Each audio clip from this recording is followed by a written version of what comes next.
welcome to the M.S.M reviews, and today we'll be reviewing Thor. The movie starts with Thor and Loki as young boys as their father tells them a story. And then we cut to Thor older, getting ready to be crowned king of Asgard. Then pretty much it's cut shortly with a breach of false giants comes in and tries to take the Tesseract. Then Thor stops them. Well, he doesn't stop them. This machine god thing comes out, pretty much kills 4 of these things that comes, and Thor and his friends decide to go to where the false giants live to confront them. Against Thor's father's orders, they go anyway, and then Thor and his friends get saved by his father, and Thor gets banished.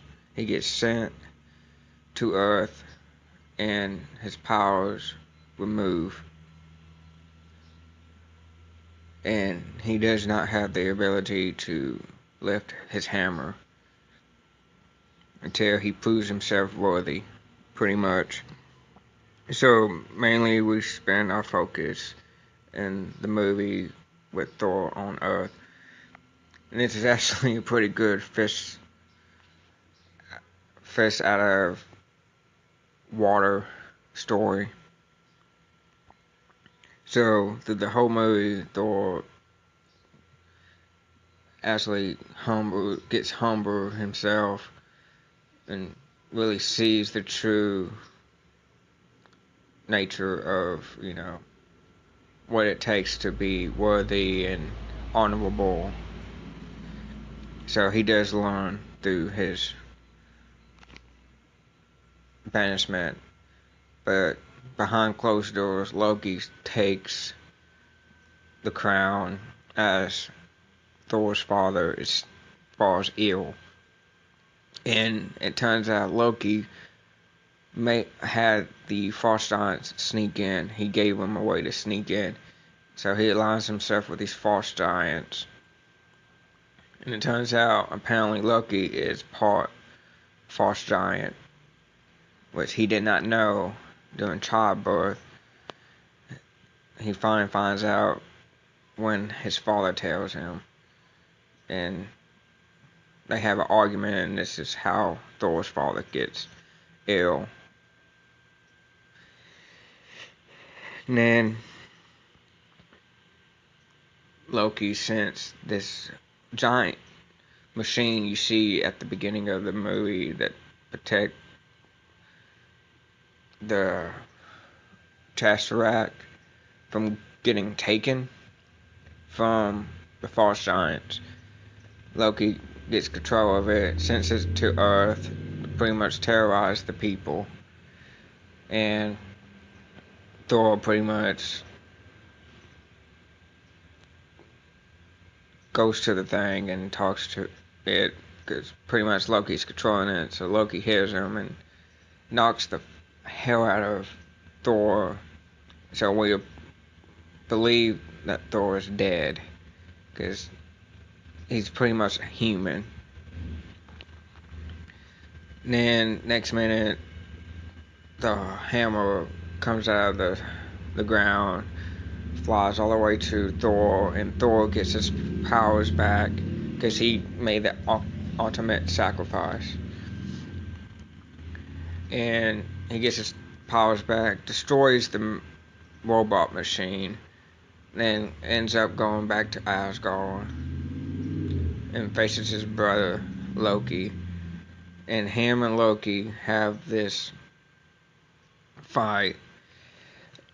Loki wants to bring in the false giants wouldn't not necessarily bring him in, but if he has the portal door open, it would completely destroy the frost giant's home in the process if it's on for a long number of time.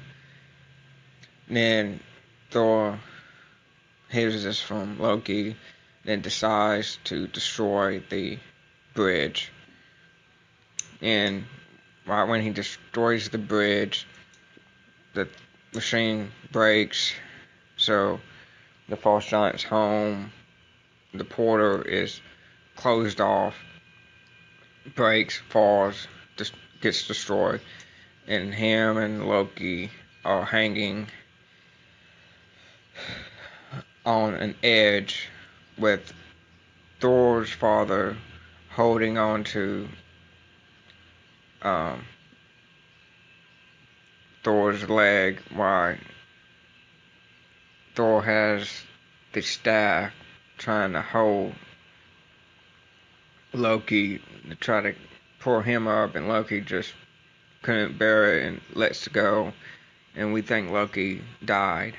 He gets swept into a portal, so we don't know. But sure enough, we'll find out later through the movies that this was a teaser, that Loki will be back. But my overall thoughts on this movie, I